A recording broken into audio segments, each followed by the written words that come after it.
ये जरूर लगाए हैं, लेकिन ऐसा कुछ होने नहीं जा रहा है। 4 लाख से ऊपर से आरडी डिपल यहाँ से चुनाव जीतेंगे। बड़ी लीड हो तो और भी कोई आश्चर्य की बात नहीं है। तो बाकी यूपी में क्या होगा समझ एक सीट पर संघर्ष है, 79 हम जीतेंगे। संघर्ष अब वो आप भी जानते हैं, वो आखिरी चरण की एक सीट है, उसका संघर्ष है। अभी हो सकता है चरण आते आते कुछ माहौल। जैसे आपके यहाँ पे हम खड़े हैं सेफई में, परिवारवाद का काफ़ी आरोप लगता रहता है। प्रधानमंत्री नरेंद्र मोदी ने कहा कि मैं जो भी काम कर रहा हूँ लोगों के साथ ही सब आपके बच्चों के लिए कर रहा हूँ, मेरे आगे पीछे कोई नहीं है। तो ये जो परिवारवाद का आरोप है, जिसमें चुनाव में भी 5 आदमी मैदान में वो 5 परिवार के, इसका कुछ नुकसान देखते हैं?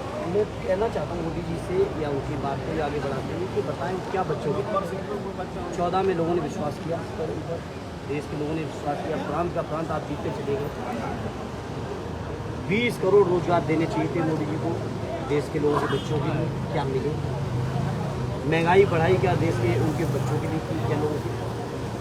बेरोजगारी बढ़ी है, महंगाई बढ़ी है, किसानों की बर्बादी बढ़ी है, रुपए की वैल्यू गिरी है। देश के ऊपर जो कर्ज था, जब तक मनमोहन सिंह जी थे उससे 4 गुना कर्जा चढ़ा रहे हैं मोदी जी। क्या यही देश के बच्चों को देने जाते हैं? प्रधानमंत्री जी कहेंगे अब कुछ उपलब्धि दिलाएंगे। प्रचारक केवल मात्र से देश नहीं चलेगा। चुनाव में प्रचारक थे, पहली बार आपको लोगों ने देखा था, आपकी बात को यकीन कर लिया। दूसरी बार आपने कहा कि 5 साल कम पड़ गए, हमें एक मौका और दो, लोगों ने वो भी आपकी बात का यकीन कर लिया। अब 10 साल बाद तो कम से कम उपलब्धि बताओ, क्या उपलब्धि है? एक उपलब्धि बता दें। हमारे यहाँ के उम्मीदवार कहते हैं कि प्रधानमंत्री जी ने बड़ा योगदान किया है बेरोजगारी रोकने को, उनके बच्चे नहीं हैं।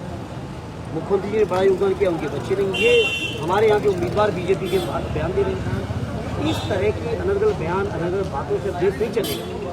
देश के नौजवानों को रोजगार चाहिए, देश के किसानों को उनके फसलों का वाजिब मूल्य चाहिए।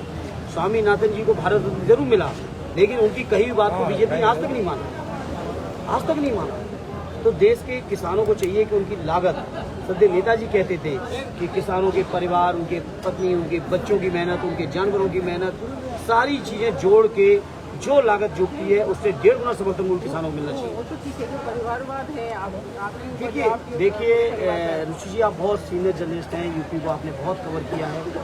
ये परिवारवाद एक ऐसी बात है जो बीजेपी के लोगों को लगता है कि इस पर प्रदेश में कुछ बड़ा परिवर्तन करना चाहिए, लेकिन वो बीजेपी के लोगों को इस बात का एहसास होना चाहिए, इन्हीं सीटों पर जिन पर आज हमारे परिवार के लोग लड़ रहे हैं, लगातार जनता का आशीर्वाद रहा। और जनता अगर मान लीजिए नाराज रही तो चुनाव हारे भी हम लोग। ये तो हम लोग जनता के मैदान में है। स्वर्गीय जनेश्वर मिश्रा जी कहते थे ये संघर्ष का परिवारवाद है, कोई सरकारी नियुक्ति नहीं है।